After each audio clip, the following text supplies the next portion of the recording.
জি 24 ঘন্টা রসে বসে 24-এ দাদাভাই স্পোর্টিং ক্লাবের মাঠে রয়েছি আমরা। আর এখন আমি রয়েছি সাতরা পাবলিকেশনের স্টলে, যে সাতরা পাবলিকেশনের বই পড়ে দুর্দান্ত রেজাল্ট অনেক ছাত্রছাত্রীদের।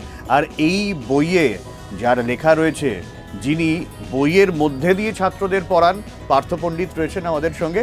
পার্থবাবু, তো কেমন লাগছে এই রসে বসে 24-এ সাতরা পাবলিকেশনের স্টলে এসে? হ্যাঁ, এটা তো প্রথমেই একটু অবাক করার মতো যে রসে বসে সবাই এখানে খেতে এসেছে, কিন্তু একটা বইয়ের স্টল, খাওয়া হচ্ছে, পড়াশোনাও হচ্ছে। তা স্বাভাবিকভাবেই সেটা একটু আলাদা রকমের স্বাদ বলা যেতে পারে। তা যদি আমি সাতরা পাবলিকেশন থেকে ইনভাইট পেয়েছি তাই এসেছি বুক স্টল দেখতে। আর স্বাভাবিকভাবেই সাতরা পাবলিকেশনের সাথে আজকে আমি 30 বছর থেকে যুক্ত। 30 বছর হয়ে গেল। ছাত্র জীবনেও তো পড়া হয়েছে। আচ্ছা, মানে আপনি পড়েছেন, আবার পড়াচ্ছেন, লিখছেনও, আবার এই সাতরা পাবলিকেশন হয়ে লিখছি। হ্যাঁ, এই আপনি এই নিট প্র্যাকটিস বুক দেখতে পারেন, এই বইটাতে যেমন আমার নিজের লেখা আছে। আচ্ছা, এতে? হ্যাঁ, দেখুন, এতে আপনার লেখা। আচ্ছা, বেশ। বায়োলজি পার্টে দেখুন, ফার্স্ট এই ডক্টর পার্থ পণ্ডিত আছে। আচ্ছা, তো ছাত্রছাত্রীরা কি বলছেন? হ্যাঁ, আমার কাছে যারা পড়ছে তারা পড়ছে এবং বাইরেও সবাই সলভ করছে। আচ্ছা, হঠাৎ করে কেউ এসে এটাতেই অবাক হয় যে বা এর লেখা পড়ছি, তার কাছে পড়তে এসেছি। আচ্ছা, স্বাভাবিকভাবে। আচ্ছা। তো এই সাতরা পাবলিকেশন তো অনেক, তো এরকম ছাত্রছাত্রীদের সুবিধার্থে অনেকগুলো এরকম সহায়িকা বই পাওয়া যায়। সাতরা পাবলিকেশনকে আপনার আলাদা বলে কেন মনে হয়? দেখুন, সবচেয়ে বড় হচ্ছে কি, প্রাঞ্জল ভাষায় লেখা পাওয়া যায়, সহজ ভাষায়, সহজ বোধগম্য হবে হ্যাঁ, সবকিছু। এবং মানে বিজ্ঞানটাকে খুব জটিল করা হয় একদম, কারণ জটিল করলে বাচ্চাদের পক্ষে সেটা নিতে কষ্ট হবে। আমরা তো বুঝিয়ে দিচ্ছি, কিন্তু তবু তো তাদেরকে পড়তে হবে, তারপর সেটাকে মাথায় রাখতে হবে এবং সেটাকে রিপ্রেজেন্টও করতে হবে। তো সেই জন্য আমি যখন সহজ ভাষায় বোঝাবো, ওদের পড়াটাও যদি সহজ ভাষায় হয় তাহলে ওদের কাছে অনেক ইজিয়ার হয়ে যাবে ব্যাপারটা। আসলে আপনারা পড়েছেন যেহেতু এবং পড়ানোর পরে পড়াচ্ছেন যেহেতু, ফলে সেই বিষয়টা অনেকটা সহজ হয়। মানে আপনাদেরও যাতে, মানে আপনি বোঝাচ্ছেন ছাত্রদের যখন, সেই সহজভাবেই বোঝাতে পারছেন। হ্যাঁ, কারণ আমরা তো বেসিক নলেজটাতে এই সহজভাবে নিয়েই আজকে এত দূর এসেছি। ইভেন আমার সম্পূর্ণ স্টাডিটার যদি বেসিক ধরা হয়, তাহলে বেসিকটা, কারণ আমি বায়োসায়েন্স থেকে এসেছি। আমার জুলজি, মেডিকেল ফিজিওলজি, তারপর আমার পোস্টডক বা পিএইচডি সবই এই বিষয়ের উপরেই। তো বেসিকটা তো সাধারণত এই সাবজেক্টের। আচ্ছা, সেই জন্য ডক্টর দুলাল চন্দ্র সাঁতরা, যদি আজ উনি জীবিত নেই, তার জন্য শ্রদ্ধা। এবং তার সাথেও আমার সরাসরি সাক্ষাৎ কয়েকবার হয়েছে। লাস্ট টাইমও সাক্ষাৎ হওয়ার সময়ের আগে উনি গত হয়েছেন। সেটা আজও আক্ষেপ যে লাস্টবার দেখা করতে পারিনি।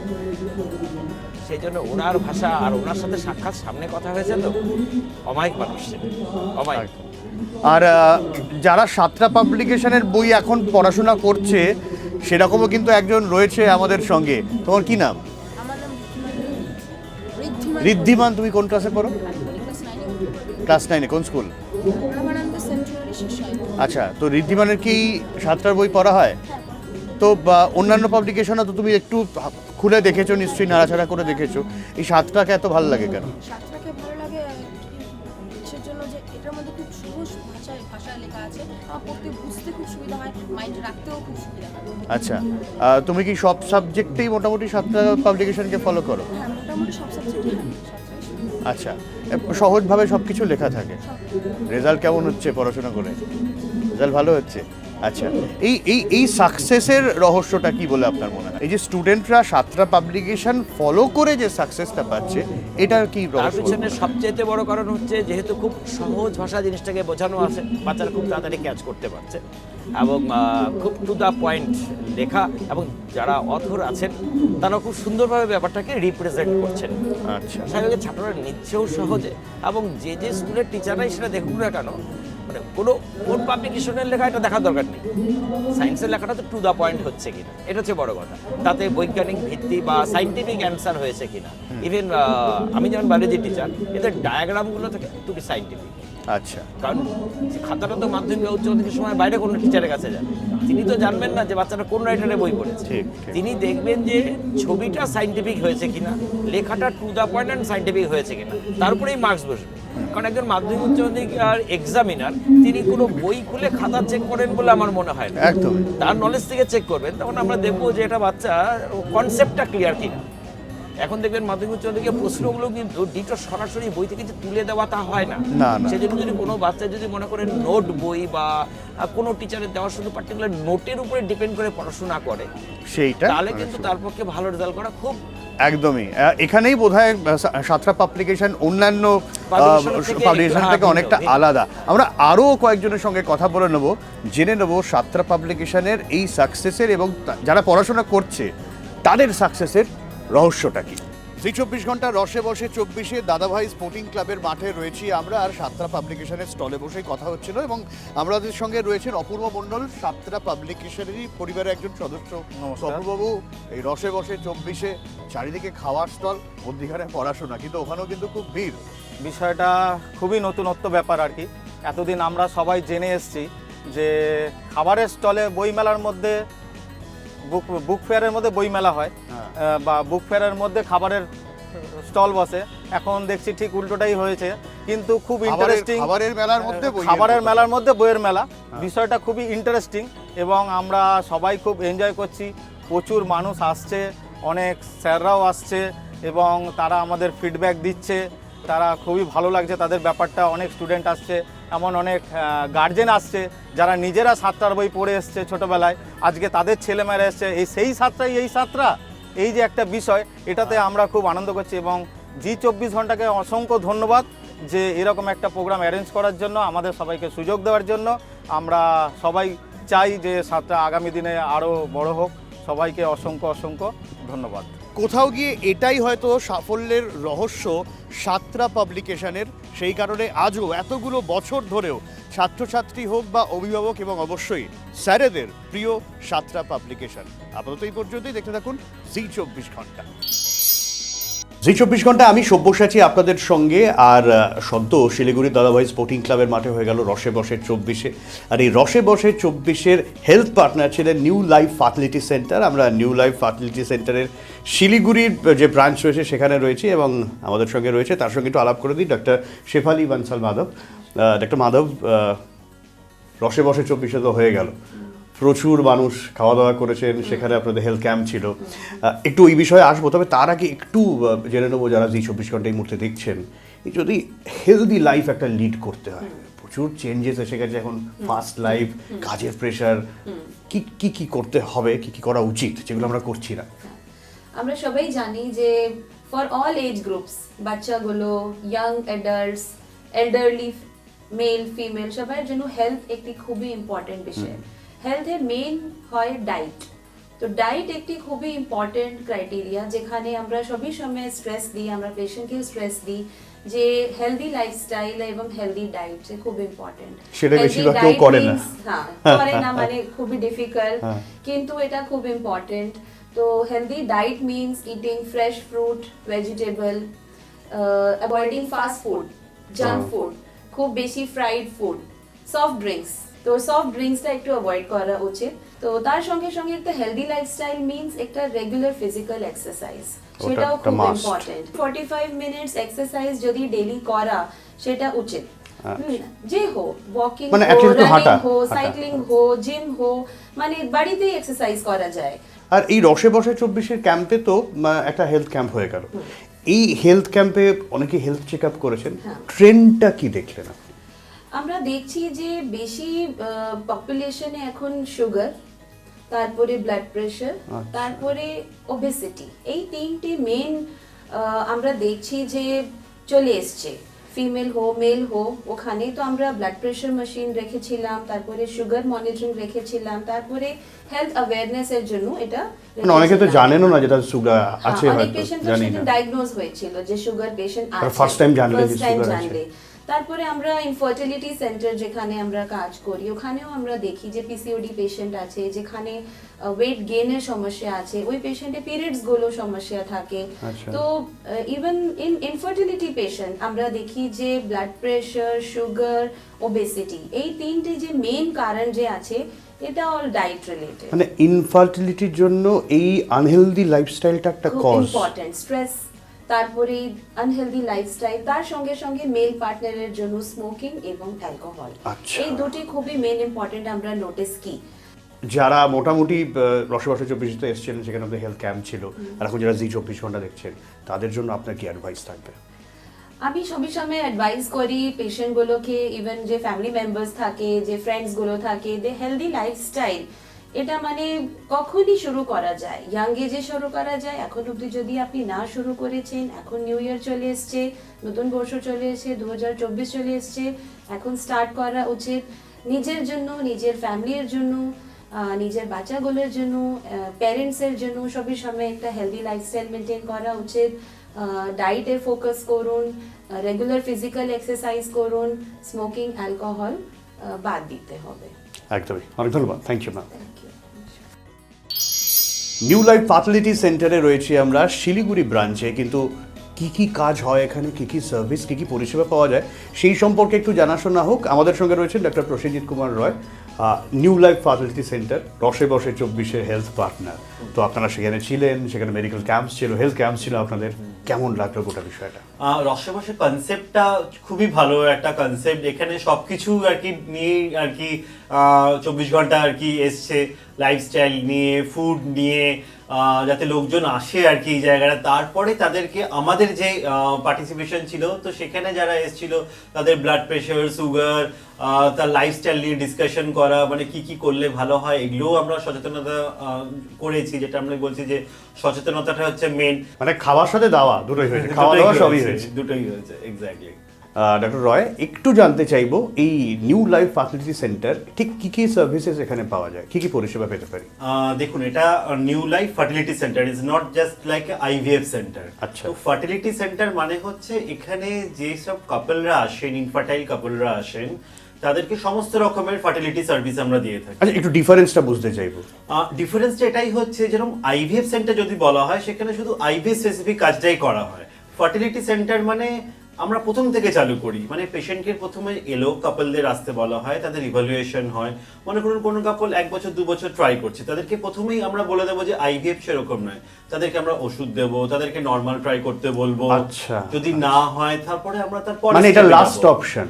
IVF is the last option. Okay, মানে আইভিএফ সেন্টারে যেমন ওটাই ফার্স্ট অপশন হয়ে যায়? না, সেটাই আমাদের এটা উল্টোটা, এটা উল্টোটা। ফার্টিলিটি সেন্টারে এটাই ডিফারেন্স যে আমরা প্রত্যেকটা অপশন নিয়ে ডিসকাশন করি, যার যেটা দরকার আমরা সেটাই ক্যাটার করার চেষ্টা করি। আইভিএফ সেন্টারে গেলাম এবং আইভিএফ করলাম, আমার এই প্রবলেমসটা হচ্ছে নট নেসেসারি দ্যাট, অনেক সলিউশন অনেকগুলো আছে। অনেক আছে। আমরা যেরকম বললাম যে আমরা নর্মাল ট্রাই, আমরা আইইউআই, তারপর যদি না হয় আইভিএফও না হলে আইভিএফ উইথ ইক্সি, যদি হাজবেন্ডের প্রবলেম থাকে আমরা ইক্সিও অফার করি।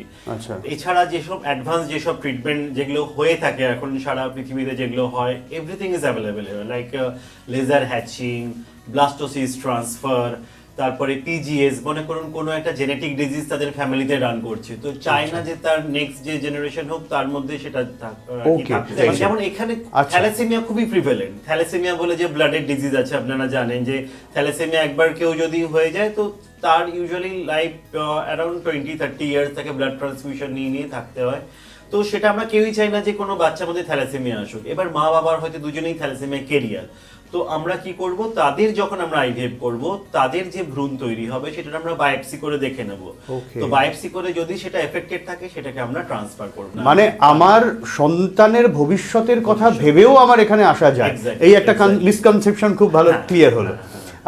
আর একটু জানতে চাইবো কোথায় কোথায় আপনাদের ব্রাঞ্চ রয়েছে? আমাদের তো শিলিগুড়িতে এটা আমাদের মেইন ব্রাঞ্চ। এছাড়া আমরা রিসেন্টলি মালদাতে আমাদের ব্রাঞ্চ একটি লঞ্চ করলাম, জাস্ট আগের মাসে 10 তারিখে আমাদের লঞ্চিং হলো ওখানে।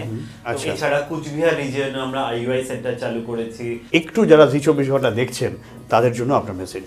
আমরা নিউ লাইফ ফার্টিলিটি সেন্টার থেকে এটাই বলতে চাইবো যে ভয় পাওয়ার কিছু নেই। ইনফার্টিলিটি এখনকার দিনে কোনো কাপল যে বাচ্চা হচ্ছে না সেরকম হয় না, সবারই বাচ্চা হচ্ছে, আপনাকে শুধু এগিয়ে আসতে হবে। একদম, এবং অনেক ধন্যবাদ আপনাকে। সঙ্গে থাকুন জি 24 ঘন্টা।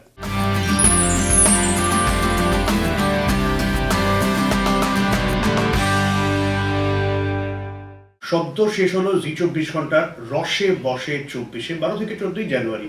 আর রসে বসে 24-এতে হিউজ পার্টিসিপেশন, প্রচুর মানুষের ভিড়, খাওয়া দাওয়া দেদার মজা তো হয়েছে। আর এই মজায়, এই খাওয়া দাওয়ায় আমাদের সঙ্গে যারা সামিল ছিলেন তাদের মধ্যে Indian institute of hotel management এবং IIHM এর ডিরেক্টর ডিজে গোমস রয়েছেন আমাদের সঙ্গে। তো মিস্টার গোমস, খাওয়া দাওয়া তো দেদার হলো, তো এই কেমন লাগলো আগে বলুন এই রসে বসে 24-এ? ডেফিনেটলি খুবই ভালো লেগেছে। কেন, আমরা বাঙালি, ঠিক আছে, বাঙালি মানেই খাওয়া দাওয়া। খাওয়া দাওয়া ছাড়া তো আর এগোনোই যাবে না, প্রত্যেকটা দিনই খাওয়া দাওয়ার সব Priority খাওয়া দাওয়া। প্রায়োরিটি খাওয়া দাওয়া। তো সেক্ষেত্রে রসে বসে 24-এ শিলিগুড়িতে যেই ফুড অ্যান্ড লাইফস্টাইল ফেস্টিভ্যালটা হলো খুব ভালো হয়েছে। এবং সব থেকে বেস্ট জিনিস কি লেগেছে বলতো, এই যে এতগুলো ফুড চেইন, কলকাতার এই নামি দামি ফুড চেইনস, ফুড ব্র্যান্ডস সকলে কিন্তু পার্টিসিপেট করেছে। এবং পার্টিসিপেট যে করেছে তার সাথে সাথে প্রত্যেকের কিউজিন বা কি খাওয়া দাওয়া প্রত্যেকটা যে টেস্ট করা গেছে, that is a very big opportunity, যেটা ডেফিনেটলি 24 ঘন্টা সেটা আমাদের দিয়েছে। এবং হ্যাঁ, Indian institute of hotel management সকলেই জানে এমনই একটা জায়গা যেখানে কি খাওয়া দাওয়া হলো একেবারেই সেরা। সেখানে এলে খাওয়া দাওয়া, শুধু খাওয়া দাওয়া কেন, এর সাথে সাথে অনেক কিছু মানে সেরা খাওয়া দাওয়া যারা বানায় তাদের মধ্যে অনেকে ইন্ডিয়ান ইনস্টিটিউট হোটেল ম্যানেজমেন্টের স্টুডেন্ট। অ্যাবসলিউটলি। এবং এরা যারা কি এই ফেস্টিভ্যালটা হয়েছিল শিলিগুড়িতে, সেখানে কিন্তু আমাদের প্রচুর স্টুডেন্টও ছিল। কি করে? কেন, এই যে ব্র্যান্ডস গুলো রয়েছে সেখানে তো তারা আজকের তারিখে কাজ করছে, তারা চাকরি করছে সেখানে। আচ্ছা, এই যে ওখানে ইন্ডিয়ান ইনস্টিটিউট হোটেল ম্যানেজমেন্টের প্রচুর স্টুডেন্ট ছিল, তো ওরা কি পড়াশোনা করে মূলত ওইখানে এই কাজগুলো করছে? যেরকম ইন্ডিয়ান ইনস্টিটিউট অফ হোটেল ম্যানেজমেন্টে আমাদের রয়েছে ব্যাচেলর ডিগ্রি রয়েছে in hotel hospitality, hospital management, আচ্ছা, ওর মধ্যে কি এই খাবারের বিষয়টা থেকে যাচ্ছে? একদম একেবারে। কেন, ওদের একটা সাবজেক্টই রয়েছে ফুড প্রোডাকশন, আচ্ছা, বা যেটা বলি আমরা কুলিনারি সায়েন্স। তো মানে বাংলা কি বলো, রান্না বান্না? রান্না বান্নার ব্যাপার। আচ্ছা, তো সেখানে কি হচ্ছে, এই আমরা তো কলকাতার কথা বলছি, এবার কুলিনারি সায়েন্স হলো পুরো বিশ্বে, মানে পুরো ওয়ার্ল্ডে যত রকমের কিউজিনস রয়েছে, সেটা ইটালিয়ান হতে পারে, চাইনিজ হতে পারে, জাপানিজ হতে পারে, আরেবিয়ান হতে পারে। তো প্রত্যেকটা কিউজিন নিয়ে পড়াশোনা, মানে কলকাতা বসে মানে এই Indian institute of hotel management এমনই একটা রুফ, যার রুফের নিচে প্রত্যেকটা কিউজিন শেখা যায়। আচ্ছা, এবং আমি যদি আর একটু প্রিসাইজ হই, তাহলে আমাদের ফুড ফেস্টিভ্যাল হলো আরেবিয়ান কিউজিন নিয়ে অ্যাপ্রক্সিমেটলি মোর দ্যান 100 ডিশেস আমরা তৈরি করেছিলাম। আচ্ছা, মানে তোমাদের 100 24 ঘন্টায় different type of dishes। হ্যাঁ, ডিফারেন্ট টাইপস অফ 24 ঘন্টায় তোমরা যে এই ফুড ফেস্টিভ্যালটা করলে, ঠিক সেরকমই কিন্তু আমাদের 100টা আমাদের ফুড ফেস্টিভ্যাল আরেবিয়ান ফুড ফেস্টিভ্যালে আমরা 100 রকমের ডিশেস তৈরি করেছিলাম, আচ্ছা। শুধু আরব থেকে। আচ্ছা, মানে ওগুলো বেস্ট আরবিয়ান ডিশ বেস্ট, তাই তো? মানে অন্যান্য দেশের নয়? অন্য দেশের না, পুরো আরবিয়ান ডিশেস এর মানে Middle Eastern প্রচুর কাবাবস different type of, ছিল, আচ্ছা। প্ল্যাটার্স ছিল, ভেজে প্ল্যাটার ছিল। সেখানে বিরিয়ানি যে হয়, আমরা তো জানি আমাদের বাংলা হলো বিরিয়ানি, রাইট? সেখানকার বিরিয়ানি কিন্তু অন্যরকম। আচ্ছা, সেটা মানে বিভিন্ন রকমের মিট প্রোডাক্টস দিয়ে তৈরি হয়েছিল।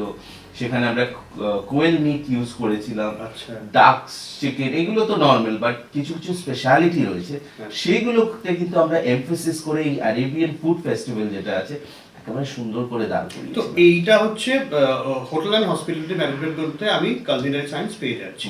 আর কি কি কোর্সেস আছে এখানে? এছাড়া হসপিটাল ম্যানেজমেন্ট রয়েছে আমাদের। তো হসপিটাল ম্যানেজমেন্ট করলে স্টুডেন্টস যারা রয়েছে হসপিটালসে চাকরি পাচ্ছে। আচ্ছা। এবং সেখানে বিভিন্ন যে ডিপার্টমেন্টস রয়েছে, আজকের তারিখে মানে খাওয়া দাওয়া করে অসুস্থ হয়ে পড়লে হসপিটাল আছে, সেখানেও হোটেল ম্যানেজমেন্টের স্টুডেন্টস। একদম। কিন্তু ইন্ডিয়ান ইনস্টিটিউট অফ হোটেল ম্যানেজমেন্টের খাওয়া দাওয়ায় কেউ অসুস্থ হয় না। সেখানে সকলে এসে ঠিক খাবার ব্যাপারটা কিভাবে তৈরি করতে হয় সেই জিনিসটা কিন্তু খুব সুন্দর। আচ্ছা, হসপিটাল ম্যানেজমেন্ট তো খুব ইম্পর্টেন্ট এখন, মানে বিশেষ করে পোস্ট কোভিড সিনারিওতে সেটা। আচ্ছা, আর কি কি আছে? এছাড়া এই কোর্সেস গুলো রয়েছে, যেটা আমি বললাম bachelor degree in hotel, hospital, hospitality management. এছাড়া রয়েছে আমাদের 2 বছরের ডিপ্লোমা, আচ্ছা, 2 বছরের মাস্টার্স কোর্স। আচ্ছা, তো এইগুলোর উপরেও কিন্তু সেই সেম ভাগ, মানে আমি ব্যাচেলার্স না করেও ডিপ্লোমা করতে পারি after graduate, after HS? Basically কি হয়, ক্লাস 10 করার পর ডিপ্লোমা করতে পারবে। আচ্ছা, এবং ক্লাস 10 এর পরে ডিপ্লোমা? হ্যাঁ, ক্লাস 12 করার পর সেই করতে পারবে হলো ব্যাচেলর ডিগ্রি। এবং গ্র্যাজুয়েশনের পর যারা কিনা কোর্স করতে চাইছে হোটেল হসপিটালিটি, তারা চলে যাবে হলো মাস্টার ডিগ্রির জন্য। আচ্ছা, মানে আমি যে কোনো গ্র্যাজুয়েশনের থাকি না কেন, স্ট্রিমে থাকি না কেন, আমার এতে কোনো অসুবিধা নেই, অ্যাবসলিউটলি, তাই তো? আর প্রসপেক্টটা কি আছে? আসল, সব থেকে আসল কথা হলো প্রসপেক্ট কি রয়েছে। প্রথমে আমি বলেছিলাম যে Indian institute of hotel management এমনই একটা প্ল্যাটফর্ম যেখানে আমরা কিন্তু কমিট করি ডে ওয়ানে, যখনই একটা স্টুডেন্ট অ্যাডমিশন নিচ্ছে তাদের কিন্তু সেই দিনই কমিট করি যে তোমাদের চাকরির দায়িত্ব কিন্তু আমাদের। মানে প্যারেন্টস আসে, তাদেরকে একরকম বলেই দিই যে এখন থেকে স্টুডেন্ট কিন্তু আর আপনার দায়িত্ব নয়, আমাদের দায়িত্ব হয়ে গেল। এবং এখান থেকে Indian institute of hotel management থেকে স্টুডেন্টসরা দেশে বিদেশে আজকে সুপ্রতিষ্ঠিত। সেটা অনেক স্টুডেন্ট রয়েছে যারা ইউএসএ তে রয়েছে, ক্যানাডাতে রয়েছে, ইউএই কান্ট্রিজে রয়েছে, তো বিভিন্ন জায়গায়, সিঙ্গাপুর, মালয়েশিয়া, সব জায়গায় তারা ছড়িয়ে রয়েছে, আর ইন্ডিয়া তো রয়েছে। এখানকার স্টুডেন্ট বাইরে গিয়ে তারা কোথাও শেফ, তারা কোনো হসপিটালিটি সেক্টরে তারা কাজ করছে এবং সাফল্যের সঙ্গে। অ্যাবসলিউটলি। আচ্ছা। আর যদি আমি কিছু ব্র্যান্ডস নেম বলি যেখানে আমাদের স্টুডেন্টসরা রয়েছে, কেন সকলে জানতে চায় যে এই যে ব্র্যান্ডস গুলো রয়েছে কোন কোন জায়গায় তারা চাকরি করছে। জেডব্লিউ ম্যারিয়টস রয়েছে, আইটিসি রয়েছে, তাজ রয়েছে, হায়াট রয়েছে, নোভোটেল রয়েছে, মানে সব থেকে যে বেস্ট ব্র্যান্ডস গুলো রয়েছে সেই সব ব্র্যান্ডসে কিন্তু আমাদের স্টুডেন্টসরা আগে অ্যাসোসিয়েটেড। সেই বেস্ট ব্র্যান্ডগুলোতে কাজ করছে, তার মানে সেই বিষয়টা তারা পড়াশোনা করে যেতে পারছে বলে, এমনি তো নয়। এবং Indian institute of hotel management যে এই ব্র্যান্ডস গুলো স্টুডেন্টসদের দিতে পারছে, এটাও কিন্তু একটা বড় কথা। অ্যাবসলিউটলি। অনেক ধন্যবাদ মিস্টার গোমস আপনাকে। এবং Indian institute of hotel management যে ফ্যাসিলিটিটা দিচ্ছে এবং যে এডুকেশনটা প্রোভাইড করছে, এবং যারা রসে বসে 24-এ খাওয়া দাওয়া করলেন, মিলিয়ে দেখুন কোথাও গিয়ে কিন্তু মাপকাঠিটা কিন্তু একটু উঁচুতেই আছে। এবং স্যার তো বললেন এখানে পড়াশোনা করলে চাকরি পাকা। অনেক ধন্যবাদ স্যার আপনাকে। Thank you. বাংলার আওয়াজ, বাঙালির আবেগ, জি 24 ঘন্টা।